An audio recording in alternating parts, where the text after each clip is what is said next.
The Andy Pollin Show. We got to go after this with everything we got, thinking they're going to come with everything they got. I'll start off by saying I'm bored, I'm broke, and I'm back. The Andy Pollin Show on ESPN 630 starts right now. This is not a drill. This is real. You are looking at maybe, we got to couch it with maybe, but maybe one of the great quarterbacks of the next 10 to 15 years. Okay, a lot of variables there. Has to stay healthy, has to continue to improve. The league can't catch up to him, all kinds of factors. But I think we all suffer from Snyder PTSD, and we're hesitant to embrace this. But this is unbelievable. This is incredible. But you have to believe it. Jaden Daniels looks like, and you have to say looks like, but looks like after 4 games, the real deal. One thing is sure, he's historically good. He is historically good. Listen to this. According to Elias Sports, he became the first quarterback in NFL history to have 2 consecutive games with 85% or higher completion percentage with a minimum of 15 attempts in each game. Daniels has broken a record previously held by, you may have heard of him, Tom Brady. He now has the highest completion percentage through the first 4 games of a season in NFL history with a minimum of 75 attempts. His completion percentage, 82.1. The previous record was held by Tom Brady, who did it for an undefeated team in 2007. A 16-0 team, 18-0 going into the Super Bowl before the David Tyree helmet catch and the big upset by the Giants. Geno Smith's mark of 77.3% in 2022 and Kyler Murray's number of 76.1% in 2021 are next on the list. But Jaden Daniels going past Tom Brady. Pinch yourself. Pinch yourself. And yes, there are the memories of RG3. And there was great excitement and great enthusiasm, though not through 4 games. You remember that team was 3-6. Their big success came at the end of the season when they won their last 7 games, and then everything blew up in that playoff game against Seattle. In this case, this kid is out of the gate with numbers that are just absolutely mind-blowing. I mean, you just look. Here are some of the things that just jump out at you here. Ben Standing with this tweet last night. Per NFL Plus, the 82.1% is the highest completion percentage of any NFL player in a 4-game span, with a minimum of 100 attempts at any point in his career since at least 1950. So it's not just the start; it's 4-game sample from any point in any quarterback's career since 1950, and we've seen some of the greats of all time. True, the rules have changed, and things are different now. Quarterbacks are protected a little bit better, and there are some issues that make it, I don't want to say easier, but have changed the game in a way that these kind of numbers, I guess, become possible. The most efficient offenses per EPA on drives for the first 4 weeks of the season through 2007 Patriots, okay? The 2007 Patriots had a more efficient offense with Tom Brady in his prime and Randy Moss and a team hitting on all cylinders. 2024 Commanders, number 2. Number 3, 2021 Chiefs, who, by the way, won a Super Bowl. The 2004 Colts and the 2004 Vikings. The Commanders' offense through 4 games in 2024, 23 scoring drives, 19 incomplete passes, 4 punts. Think about that. They have had 4 more scoring drives than incomplete passes. 4 punts. The 1973 Rams are the only other team in the Super Bowl era that had more scoring drives, 21, than incomplete passes, 14, in their first 4 games of the season. But again, that was more of a run-based team. Not that this team doesn't run the football, but that Ram team participated in a different era of football. Some more numbers for you. Let me read you what Nikki Jabala put out just a few hours ago regarding where they are in the league. Their completion percentage, obviously number 1 in the NFL, 82.1%. Yards per pass, 8.5. That's third. Third downs, 53.5. That's first in the league. Number 1 in the league on third down completions. Why is that important? They continue to dominate time of possession, as they did yesterday, holding the ball for more than 33 minutes. Rushing yards, 169.3. That's third in the NFL. What did you think when Cliff Kingsbury came in? Oh, this wild spread offense where they throw it all over the field? Yeah. But they also run the football. And that was so much overlooked. And what he's doing with this team and missing one of their top running back threats in Austin Eckler yesterday, they still ran for over 200 yards. Offensive points, 30.3 a game. They're going to need that to keep winning. Okay, they're not, in spite of the way they played better defensively yesterday. That's the weak point of the team. So they're going to have to score at a high clip throughout the season. But when you don't throw incompletions, when you throw only one freaking interception all year, when you punt one time in the last 3 weeks, I'd say your chances are pretty good. Points per drive, almost 4 points per drive. That's first in the NFL. Yards, 382.3. That's fifth in the NFL. Yards per play, 6. 3-and-out percentage, 20.6. That's second in the league, meaning only 20% of the time do they go 3-and-out. Turnovers, 1. Well, what do you expect? Number 1 in the league. These things are just mind-blowing. They are mind-blowing numbers with what you're seeing with this team. And if you would have suggested back in August that this would be possible, you'd be out of your gourd. I mean, people would say, no, you can't think that. I mean, Jaden Daniels looks like he's going to be good. We didn't see much of him. He had 3 drives in the preseason. But to see what's unfolding here is unbelievable. And the PTSD that you may have felt in not necessarily embracing this, and maybe you're still not ready to embrace this, but some of this is the fact that we have had over the course of really 30 years. I mean, a lot of it was Snyder. But remember when Richie Pettibone took over as the head coach in 1993, and I love Richie. Richie was a great defensive coordinator and was handed an almost impossible situation when he took over. It was an aging team that was trying to get under the salary cap for the following year. So he had a lot of things stacked against him. But when Richie took over, he said, I expected to be business as usual because this team was 2 years removed from a Super Bowl. The season before, they had made the playoffs, won a playoff game, and almost upset the San Francisco 49ers, and the Niners were on their way to the NFC Championship game that year. They almost did that.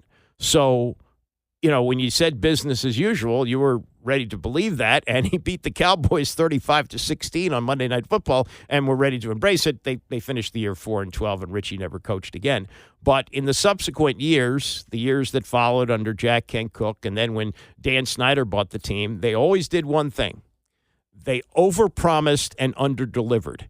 This team has consistently, since the start of OTAs, really since now, when Dan Quinn was hired, he did say, I don't like to use the word rebuild, I use recalibration, but everybody knew that it was going to be a rebuild situation, and Adam Peters came in and chucked half the roster. It was almost a complete overhaul. Just about every position changed. And in the opening news conference for Adam Peters, when he was asked about the current roster, there was a pause big enough to drive a semi through it. It was 3.5 seconds, as I counted, that he was not ready to answer about the roster, and you saw what he did. He took a sledgehammer to it. So all those things added up for them to say to you, hey, it's a work in progress. It's going to take some time, et cetera, et cetera. And here we are. My God. I mean, now they got 2 good defenses coming up, but they're Baltimore's not a home game, but it's 40 miles up the road as opposed to the long road trip they just completed. And really, when I looked at the schedule, the start of the season, I said, they've put them in an impossible situation. They're going to have to play a Monday night game in Cincinnati and then turn around and go to the West Coast on a short week and play Arizona. And under the cheapness of Dan Snyder, there's no way they would have put out the expense to spend the week in Arizona getting ready. But these guys understand that you have to spend money to have success, and they paid what it took to keep them out there all week. They trained there, and obviously were ready to go as they won the game 42-14.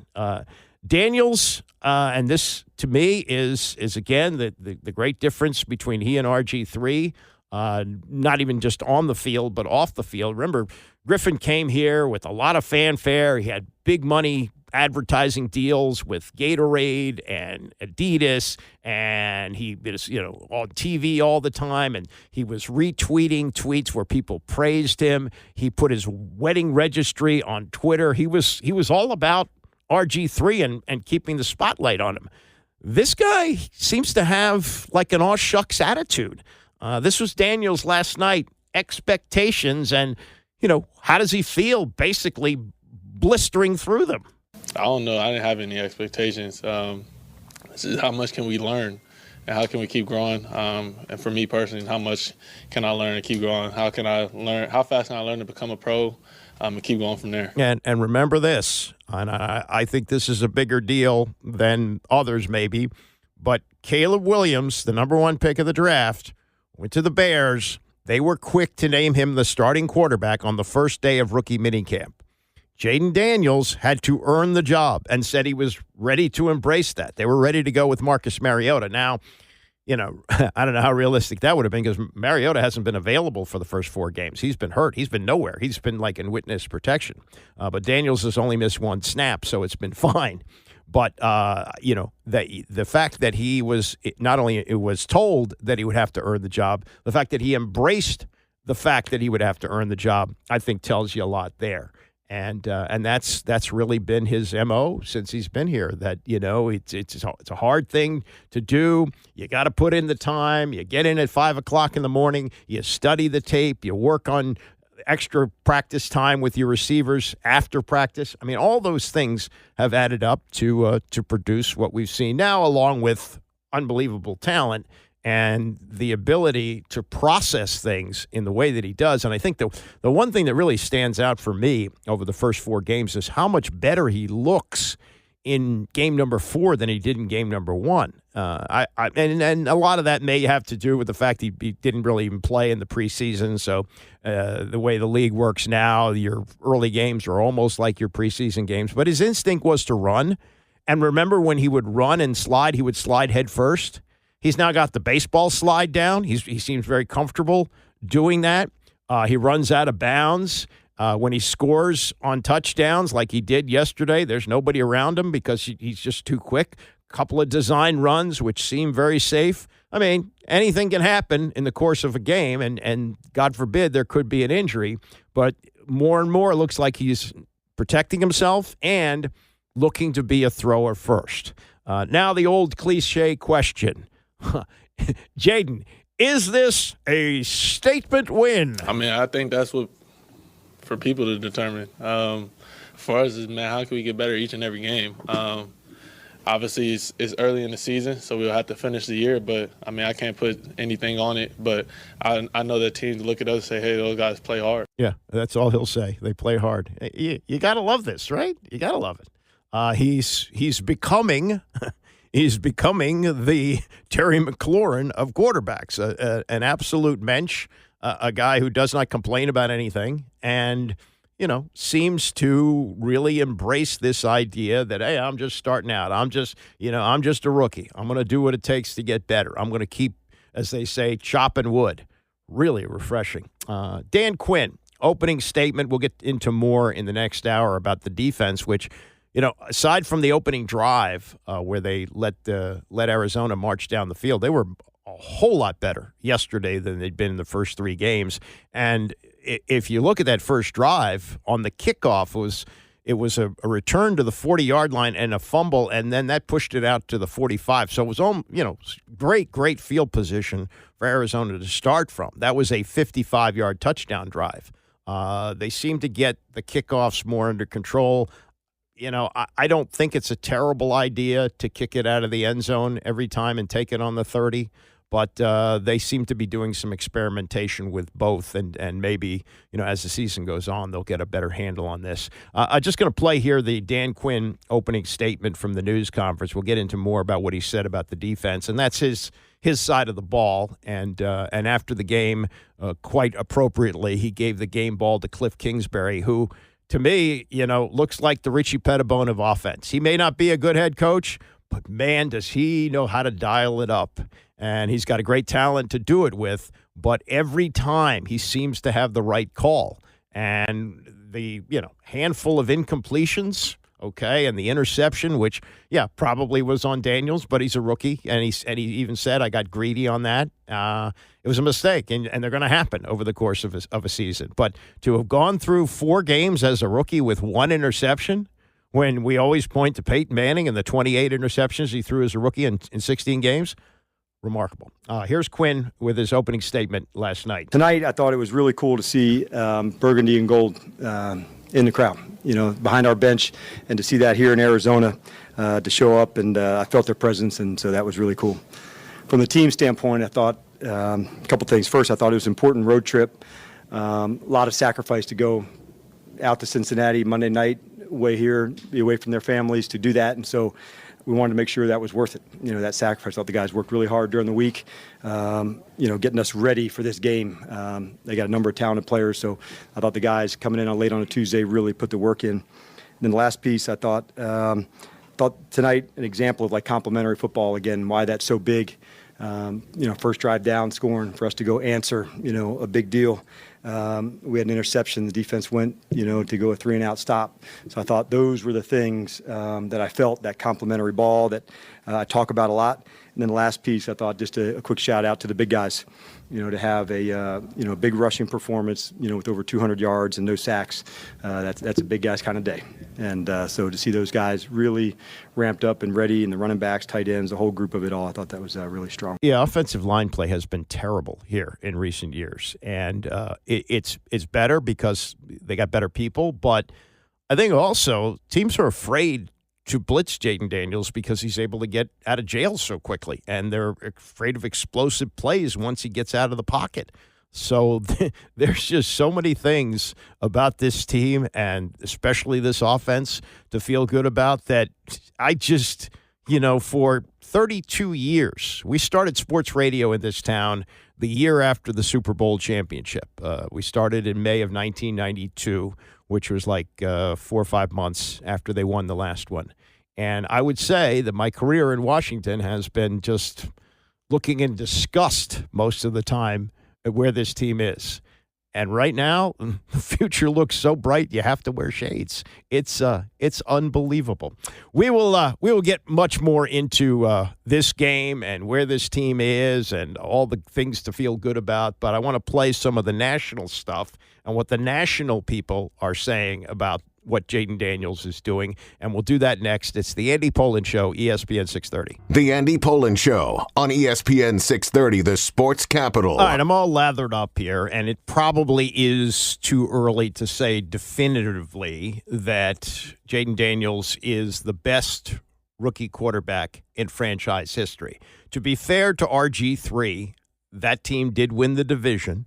He put together statistically the greatest rookie quarterback season in history, 20 touchdown passes, only 5 interceptions, and he ran for 850 yards. So there's only 4 games in the books right now, and we'll see how it all stacks up at the end of the season. You know that Rex Grossman led them to a 3-1 record in 2011, and they finished the year with 5 wins. So there is that.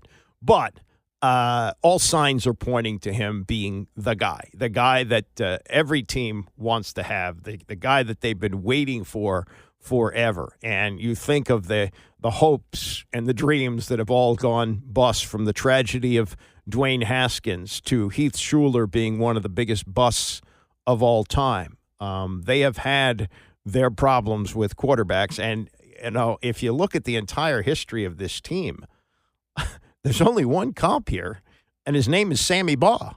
And he played a game which is a lot different than the game they play today. Sammy Baugh played both ways. He punted. It was a very primitive game compared to the way it's played now. Not that he wasn't great.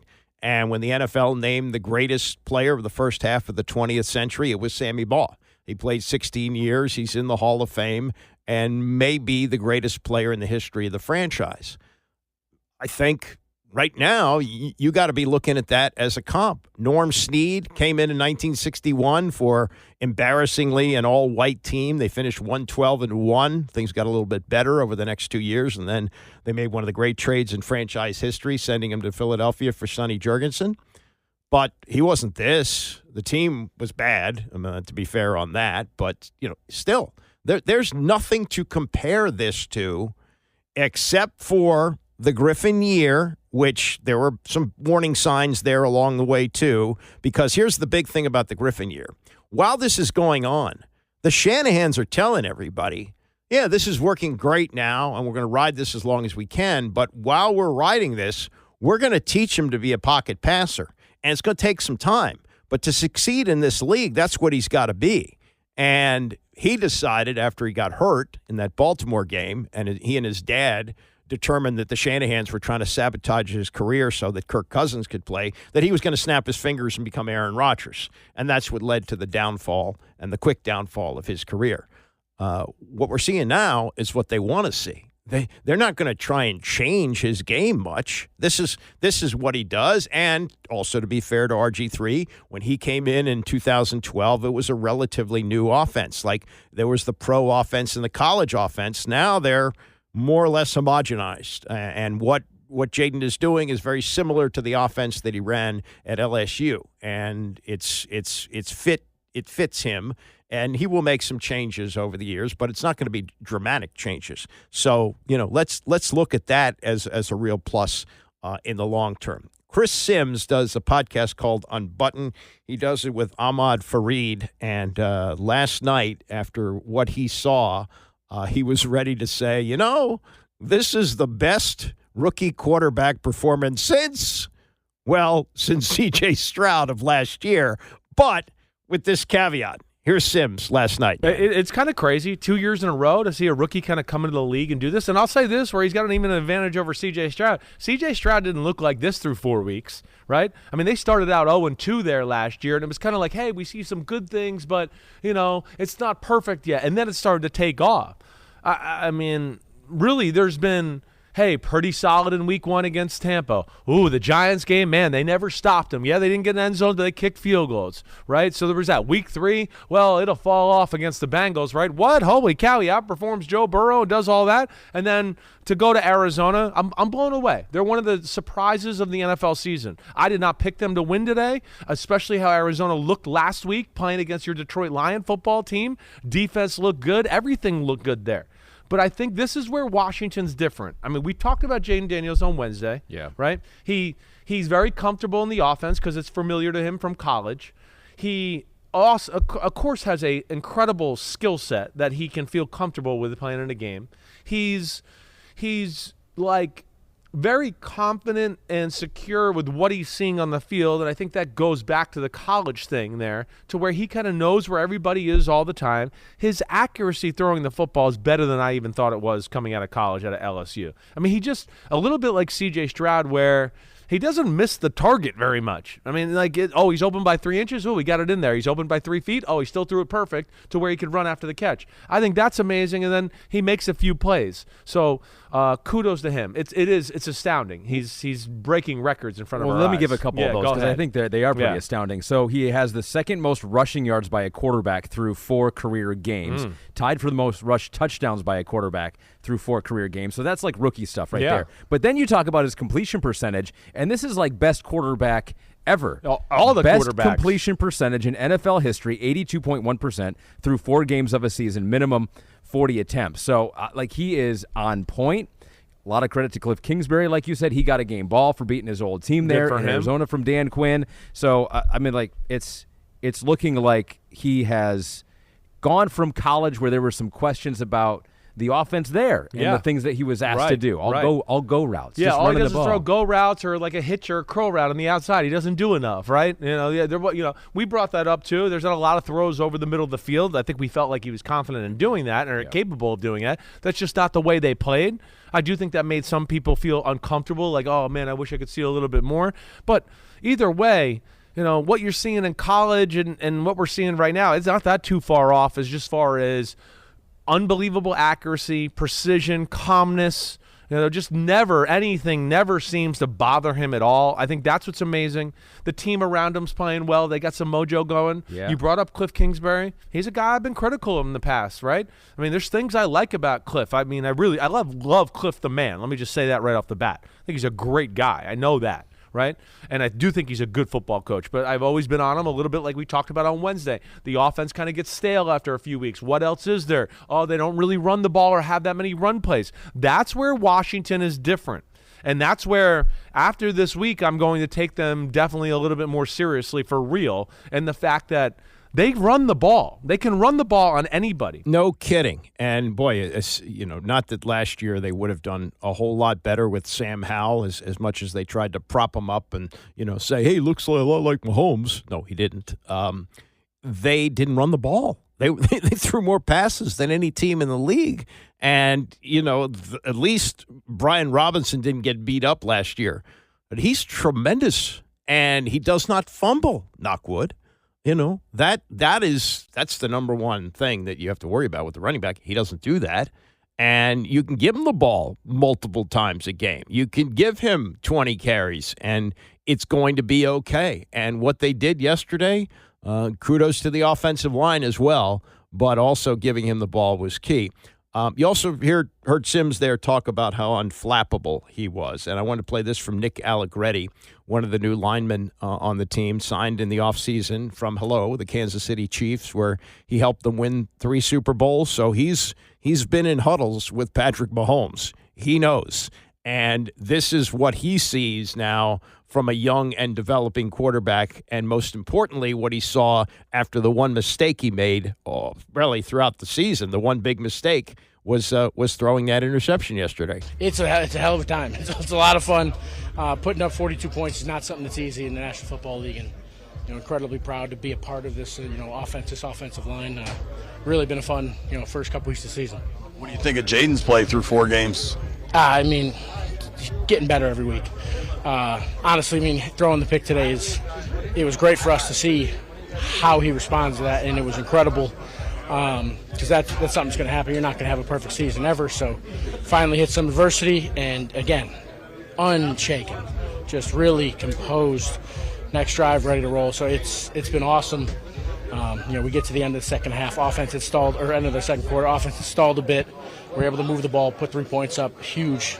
So really, Jay's done an incredible job. That's Nick Allegretti. Look, we heard some of the same about Sam Howell yesterday, how quickly he was ready to turn the page after mistakes. Problem is he made a lot more mistakes, and they talked about, how he stayed even-keeled and all that. He just wasn't nearly as talented as this guy, and the ability to run and see the field. That's just remarkable how and also throw into tight windows. If you watch the replay of that 2-point conversion pass to Zach Ertz, you see the size of the window where the ball has to go. And that is really what you hear about the big difference between college and pros. College, you may be facing maybe every other week, or maybe in a conference like the SEC, maybe you'll see one NFL corner on each team, one NFL secondary guy. They're all, NFL guys in the NFL. They're all good enough to play there, even the backups. So the closing speed is different. And, when you're trying to fit it into a window in college, it's a little bit different than the pros. But he's been miraculously accurate on that. And when you watch the replay of that, you'll see it. Always love to hear Scott Van Pelt talking about the Commanders. He tells you he's a Commanders fan, a Washington fan, has been since he was a kid. Grew up in this area, now back in the area, doing his show here, raising his family here. Tim Hasselbeck, and this is how big SVP is, the analysts come to him. During the basketball season, they fly Tim Legler to Washington. And now Tim Hasselbeck, who I think lives in New York, and generally does his work from the set at ESPN there, was in last night to do the show with SVP, and they looked at the performance of the day in the NFL, what Jaden Daniels did, and this was the Tim Hasselbeck take. Jaden Daniels and this Washington team, they found something, and I'm just interested in as you watch this rookie, what it is that you find most impressive about him. I think it's actually what you were just saying, Scott, about being unhurried, unbothered. Like, That's how he plays. In the quarterback position, you can get bothered a lot. There's a lot going on. Things around you on your own side can go poorly. But when you watch him play, I feel like he sees it and it's slow to him. But it's easy. Replace the blitzer with the throw, pick up the first down. Down in the red zone, 3rd and 10. The underneath coverage as they run this double post concept is actually relatively deep. But because they flatten their feet, yeah, and he hits it. He just is able to do that. Now here's more from Hasselbeck and SVP, and it's about not just Daniels as a passer, but as a runner. When you see him run, it's like he's gliding. He's not taking big hits. He's doing a good job with everything. And so, some guys, it seems frantic, can be like a fire drill at times. It just doesn't feel that way or look that way at all for him. I don't ever want to be guilty of hyperbole. You spent some time here playing for this franchise. You understand this area. I mean, it's been so long. Unfortunately, that's part of the part that made it so long. I'm just saying you have context and understanding of what this place is sort of the history of what it is. And it's only 4 games. Understood. But 4 games in, what this guy's showing you, is it reasonable to think, you know what? You had a second pick, and you got a guy that gives you a reason to think maybe this is the guy. Well, he's been better than any of the other rookie quarterbacks so far.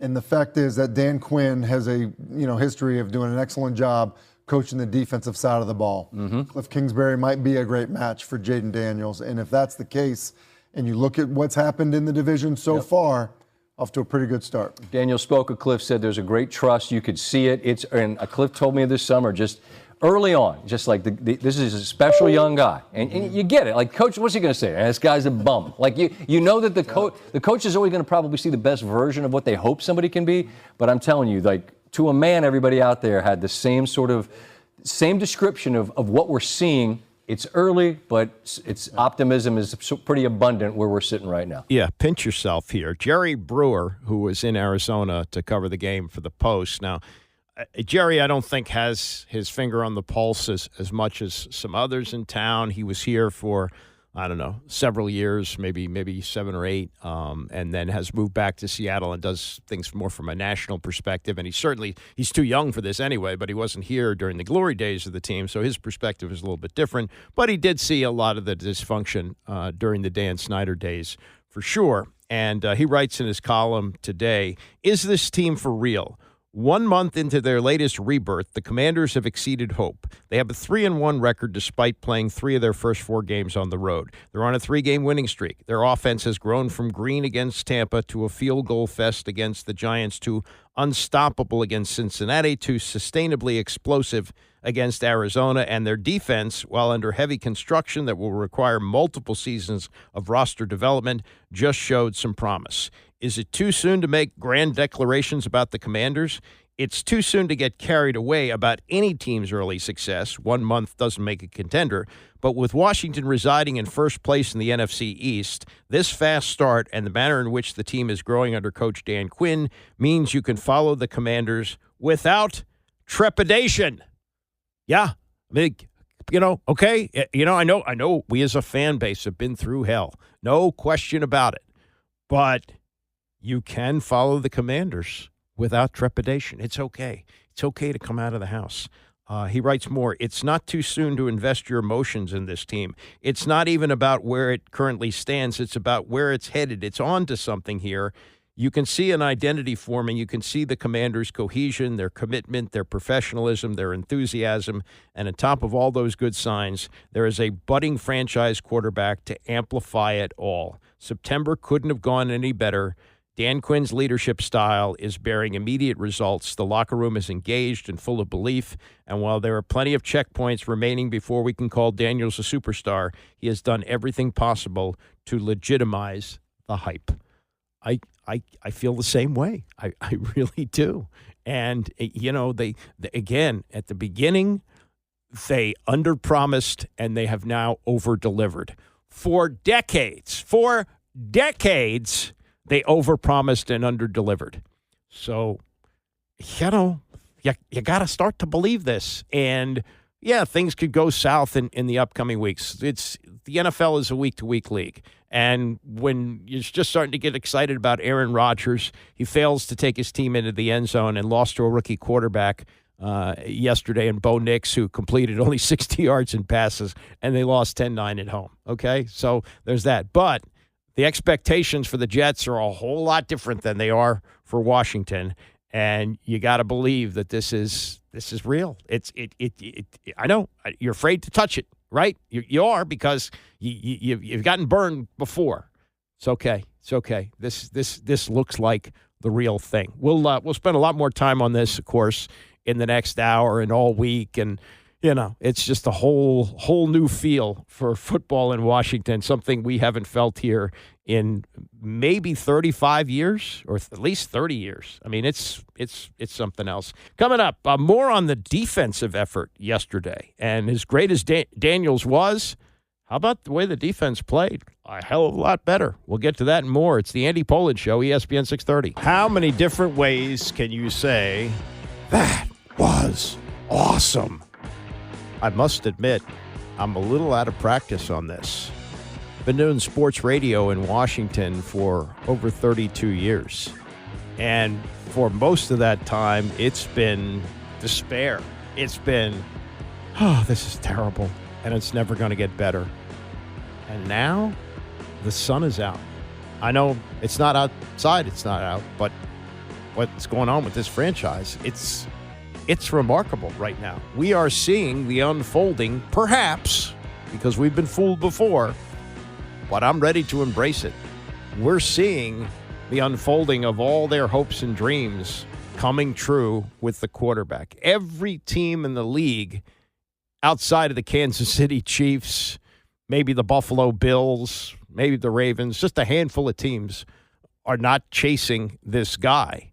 And even when they thought this guy and have paid him as such, Joe Burrow and the Bengals finally won their first game yesterday. Trevor Lawrence has lost his last 8. I mean, we're seeing guys who were thought to be, the guy, and they're not. And through 4 games, it's too early to say this is the guy. But everything you would want to see through 4 games, you are seeing. He's completing 82% of his passes. He's thrown 1 freaking interception the whole year. They've had more scoring drives than incompletions over the course of the season. They've punted once in the last 3 weeks. You just, if you tried to make this stuff up, people would say, that's nuts. What are you, a cockeyed optimist? Jen Hale doing the sideline reporting yesterday for Fox and look, Jaden Daniels is not going to win the Joe Theismann Award for interviews, but that's okay. He's cooperative. He tells you what he wants to tell you. He doesn't really hide anything. He's just not as effusive as some. So this was pretty much the extent of the entire post-game interview yesterday with Jen Hale. Washington Commanders turn in a perfectly executed game when it comes to complimentary football and now sit alone atop the NFC East. Jaden, no matter what the situation, you seem to be in control. Is it as easy as you make it look out there? Not at all. First and foremost, I want to give glory to God. Keeping everybody healthy on this field, giving us the protection, and helping us get the W. With this squad, it seems like there's such great chemistry. Cliff Kingsbury had a lot of noise coming into today. Could you choose an aspect that you love the most about his play calling and working with him under the system? His aggressiveness, kept the foot on the gas. We didn't get conservative. We kept playing football. We kept executing. Yeah, now, that question she asked there is as easy as you make it look. Well, you know what the answer is going to be, but it also sort of reminded me of the great post-game interview that was done after Super Bowl V, where Dwayne Thomas, who is known as the Sphinx because he wouldn't talk to reporters, didn't want to do that. He was a very odd guy, but had a great performance as the Cowboys won the Super Bowl that year. And after the game, Tom Brookshire was doing the locker room stuff for CBS, and Dwayne Thomas didn't want to talk to anybody, but Jim Brown was in there, and he managed to convince Thomas to stand there and talk to Brookshire, and he stood next to him while he did it. Brookshire says to him, "Man, you look really fast out there. Are you really that fast?" And Dwayne Thomas said, "Evidently." So, Jaden Daniels wasn't going to say something like that, but, she said, "Is it as easy as you make it look out there?" Well, of course, he's going to say, "No, it's harder," and that's, he's not going to say that would be out of character for the little we know about him. He's not going to say, "Yeah, I got this NFL stuff down. Yeah, piece of cake. Can handle this easily. No problem." Something else to tie into this, and you can't look at this as a negative for a team that's done all this losing, but they're having fun out there winning. And this brings up what has become something of an issue in Tampa, because Baker Mayfield, in talking about him taking over in Tampa, essentially for Tom Brady after retiring, he said that he was told by the other players it was stressful when Brady was in Tampa Bay. Well, yeah, trying to win isn't fun. The winning is fun. Ask all the guys who played for Bill Walsh with the 49ers how much fun they had while they were trying to win. It wasn't a lot of fun.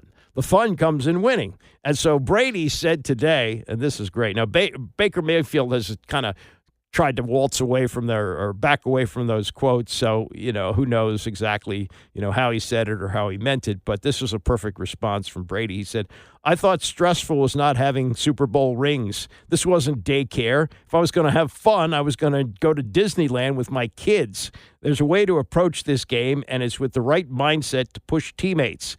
I'm still in there. There's no it's still there. There's no apologies." Good for him. Yeah, good because that's really, I've gotten to know some Super Bowl Redskins over the years, and they'll tell you, yeah, it's fun after the win, but getting to the win, it's work. It's work. So there's that. But I don't fault this at all. And you see Jaden Daniels really, smiling out there, really seem to enjoy what he's doing. And Terry McLaurin, God love him, he's been here since 2019. He has been through, I think, 11 different starting quarterbacks in that time. He has never played on a winning team. The team in 2020, in his second year, they finished 7-9, made the playoffs. That's the one playoff game he's played in. They did finish in Ron Rivera's third year 8-1, but he's never been on a winning team. So no one can blame him for having fun doing what they're doing right now. It's fun because it's not just me, honestly. It's anybody could touch the ball. We got so many guys who have the ability to touch the ball and make big plays. J-Mac stepping in for Austin, who we missed this week, and he scores twice. B-Rob doing a great job. Noah, Luke making a big grab over the middle. OZ. I mean, that's when you're having a fun offense where you got multiple weapons that a defense has to account for.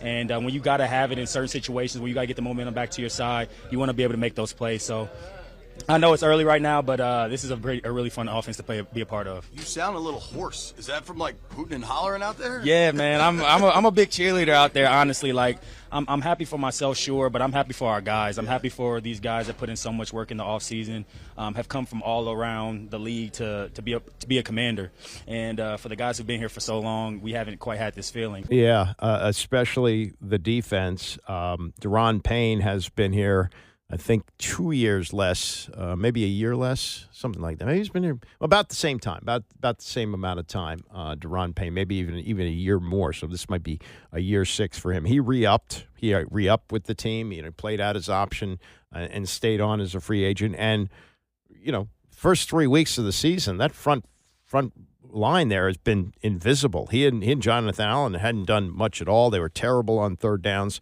Things yesterday really picked up after that first drive. And, the fact that Arizona was able to march down the field and score on the first drive just as Cincinnati did, they responded to that, which was a big deal. But also, remember on the kickoff, it was a crazy kickoff. It was returned to the 40 and fumbled out to the 45. So, the Cardinals had it basically at midfield. It was a 55-yard touchdown drive, which they were able to convert, and Marvin Harrison caught a 2-yard touchdown pass, and I thought, oh boy, he's going to make this a long day for this defense. But they really tightened up, and for a team that's been terrible on third downs, what was it, like 9 of 13 or something in week 1 against Tampa? Yesterday, Arizona was 3 for 11 on third downs, 3 for 11. Washington had 449 total yards. Arizona had 297, some of that in garbage time, by the way. So that is another issue there, that they were able to rack up some yards when Washington was essentially playing prevent. They held Arizona to 16 of 22 passing. That's not great, but overall a much better defensive effort than we saw over the first 3 weeks of the season. Also, Arizona held the ball for 26 and a half minutes, Washington holding it for almost 33 and a half. So a lot of things there to hang your hat on. And this was Daron Payne finally able to, and as he said, I think he said this after week 2, maybe against the Giants. He says their strategy is to just tie us up front. Well, if they're going to do that, that's fine. The other guys are going to make plays. Well, finally, we saw their presence yesterday. They got a couple of sacks there, and they really were able to put some good pressure on Kyler Murray. So here's Payne on finally feeling less pain after a game like this. Man, it feels good to have a good team. I've been here for a long time and been through a lot, so it's just good to come out on top on games like this. We've been on the road for a couple weeks, and we just been fighting. So, speaking of been here for a long time, what's it feel like to have a quarterback like Jaden? Man, I love just being able to sit on the sideline, drink my Gatorade, and come back out there after they just scored. So it's nice. Last week, Jonathan said, thank God for the offense. They bailed us out. This week, that wasn't really the case. This was a full team effort. Oh, yeah, it's definitely a full team effort this week. Like Coach always tell us, man, we so close to being the dominant defense. We just got to keep on staying with the game plan and chopping that wood. So we're going to see what we can do to get better this game and take it out there to the Browns next week. Yeah, now they're not going to be a dominant defense. There just isn't enough talent here, and it's a work in progress. The secondary really needs some work, and as great as Bobby Wagner has been throughout his career, he's at the tail end of it. Frankie Louvu looks like a great pickup. But, the back seven really is going to be a work in progress. And really the front with Payne and Allen, Allen I think is in the last year of his contract. Payne's got an extension, but there's going to be some turnover there. So this, I think more than anything, we're seeing the development of the defense, but they're not going to be a dominant defense. I understand why he says it, but they're really not going to be. And that was among the most important things that Quinn talked about in his news conference last night, was that he had been telling this team, as poorly as they had been playing defensively, don't worry about it. It's not as bad as it looks. Told the defense here, you're closer than you think. And it hadn't been the performances that we wanted going into today. But I didn't think we were as far off. And so I thought, knock one out with Oos to get the recovery. I thought that was big. Felt their pass rush, and the guys, the energy. And so nice thing, as a coach on games like this, there's clearly things to improve upon. We had some penalties that we wouldn't have liked. But by and large, I thought, seeing defensively, especially on that stop after the interception, I thought what a great example of, having, one other's back, from the offense after the first score to go down and score, and then defensively after the interception to go do the same. So that was really cool for me to see. Yeah, the penalties, they only had 5 of them. I remember there was stretches where week after week, especially during the loosey-goosey Jay Gruden days, where there were double-digit penalties week after week. So 5 wasn't terrible, but, yeah, I think most of the penalties were on defense as opposed to the game against the Giants where they had all those false starts and had to settle for field goals. So those are small things to pick up. And as far as how Quinn could see that they were not as bad as it looked and how it was going to get better, he said – he could see after watching the tape that there were some clear signs that things were going in the right direction. Even all the way back to Tampa, we had some chances and we didn't make them. And so that's no excuse because you don't get do-overs, but you got to nail the moments when they're there. And so I felt communication. I felt the way to go through would be good. But I got to give, tip your hat to Joe and to the staff where it's been a hard, few weeks for them. And I told them they were closer than they thought. And so keep digging, keep finding the right spaces. But for that group specifically, I was pleased for them to get some stops on a really talented offense. Yeah, again, no complaints when you hold a team 3 for 11 on third down. Now, they're going to have some problems in a couple of weeks as they got Lamar Jackson and the Ravens on the road. But Deshaun Watson is a mess right now. I was watching the end of that game yesterday against Oakland where he had a chance to convert at the end, failed to get it done. They're talking about benching him in Cleveland, and he's got all that guaranteed money, which they can't get out of. That team is they're very good defensively, and this is going to be yet another test for Jaden Daniels. If he can do to Cleveland what he's done the last 2 weeks, that's going to be amazing. But their offense is struggling right now, and this is another opportunity for Daron Payne and that defense to, as they say, step up. And they are 3.5-point favorites with Cleveland coming in here. That's that says a lot too. The extra, the half point. Usually it's a road game and the home team gets the 3, but they're even. So Cleveland was a playoff team last year, and they were a team that you would think would be favored in a situation like this, and certainly would have been if this game were earlier in the season. But what this team is doing and showing to the rest of the NFL is absolutely remarkable. Coming up, though, this is surfaced. It's always funny to hear what surfaces on podcasts, and this is a blast from the relatively recent past, at least for me. It was 13 years ago. And remember the Bill O'Brien, Tom Brady blow-up on the sidelines during a then Redskins-Patriots game?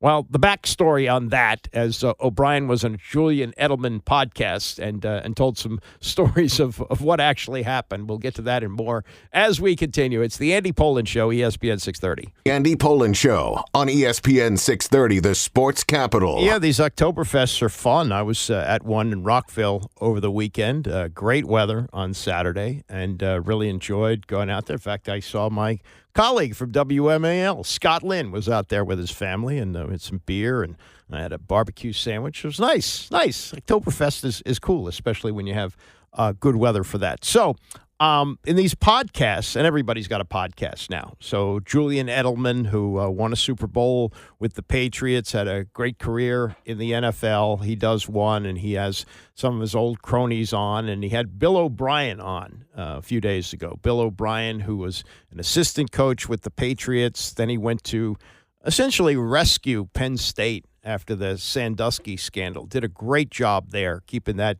ship afloat while they were going through all that chaos and all the horrible things that were coming out of the Sandusky investigation. And they were on probation, of course, and now Penn State is back to being a powerhouse, and he deserves a lot of credit for that. Went to Houston, got fired there, as coaches do, and bounced around. Now he's back in Boston. Was back last year as coordinator with the Patriots, and now he's the head coach at Boston College. And he was on Edelman's podcast, and what among the things that they talked about was something that happened at FedEx Field. This was late in the 2011 season, that year that they started off 3-1 and finished 5-11, not too good. And this is a game in December of 2011. The Patriots are the Patriots, and it's Tom Brady and his crew. But Washington played relatively well in this game, even had a chance to win it. The Patriots hung on to win 34-27. But late in the game, we all saw something from the unflappable Tom Brady that was very flappable looking as the game was broadcast on CBS, and analyst Dan Dierdorf described what was happening. But look at this. Tom Brady and Bill O'Brien, his offensive coordinator, fill in the blanks. That is a heated conversation. This went on for a while. O'Brien comes back for a little bit more. Coaches are trying. Bill Belichick finally has to come over and say, calm down, guys.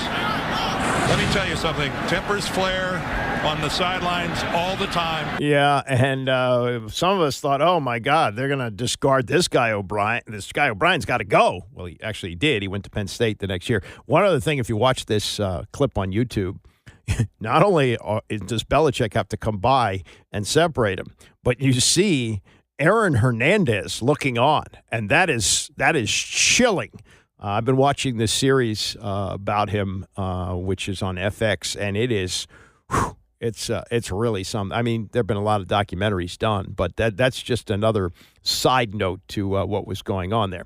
So the backstory on that. First, O'Brien talking to Edelman about the relationship with Tom Brady and how it evolved once he was moved up from, I believe, quarterback's coach to become the offensive coordinator. I'll never forget this. He came in my office. He said, "Look, I want to be coached."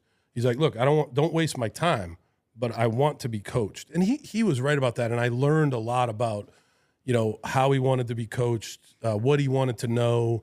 Like, I can remember one of my first meetings, I was so prepared. I had this book of computer reports, and I gave him this. I'm like, "Tom, look at this book." And he's like, "What is this?" I want one sheet. I want one sheet that tells me boom, boom, boom. First, second down, third down, boom, fronts, pressures, red area, backed up, the whole thing. And I was like, oh my God. So, but from that point, I did the one sheet, and I use that one sheet to this day for quarterbacks because he wanted to be able to think quickly. He didn't want a big computer report. He was a guy that if you showed him that you could work with him, you could take in his input and show him that you could work together to formulate a really good offense, then you were going to have a great relationship. And I think that's why he and I got along so well, because we had our ideas, and then he would come in on Tuesdays with his ideas, and we would put those ideas into with ours, and I would put it all together. And then each night I would have to email it to him. And so I don't know if I think Josh probably do the same thing, but he went to bed early. So if it was Tuesday night for Wednesday morning, here's the game plan by 8 p.m. Here's the game plan for third down by 8 p.m. on Wednesday. For, red area 8 p.m. on Thursday. You know what I mean, for the next day. But that forced you to work, get your work done, and be prepared. And then he would email back with, "Hey, I love this play. I love this play. I don't really like this play. Hey, what do you think about this play?" And it was just that type of relationship, and coaching them was awesome. Yeah. So they had a good coach-player relationship. But in the heat of battle, and especially staring down the barrel of possibly going to overtime with a bad team, things got a little heated on the sidelines. And you heard the description of Dan Dierdorf. Here's the Bill O'Brien side of what occurred in December of 2011 at FedEx Field. Dion had gotten hurt and leading up to that game late in the week, and we signed Tyquan Underwood, who now is the receiver, or works with the receivers now. Yeah. We signed him late in the week, and we were driving the ball, and somebody else got hurt, so Tyquan had to go in, and we ran branch. Yeah. And he had the in cut. He was the X, and he didn't run a great in cut. He kind of faded, and Josh, what's his name, the corner for the Redskins, undercut it. Tom kind of looped it in there. So we come over to the sideline, and Tom's, ripping Tyquan. Oh, yeah. And I can remember Wes all right, man, let's move on. Basically, we all just got to move on. We were frustrated because we weren't moving the ball well that game. Yeah. There's a lot that goes happen on the sideline. Yeah. So then it just became, I don't want to get into all that was said, but hey, Tom, basically, you need to shut the F up. We got to move on now because Grossman's driving the ball. We're going to possibly go to overtime. Yeah. And you remember who intercepted the pass to end the game was Gerard Mayo. Yeah. I bumped the guy. I was playing defense that week. That's right. That's my Tyquan was in there. Baby.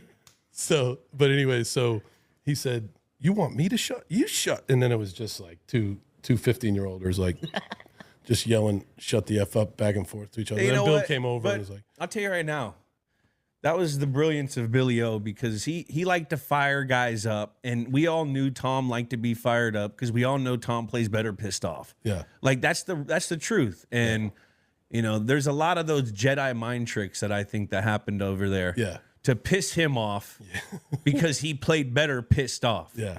It didn't, you remember. And the next day, no one. It's a 2-minute thing. It happens. It happens. It was over. Yeah, just and this may sound sexist, but men tend to do this.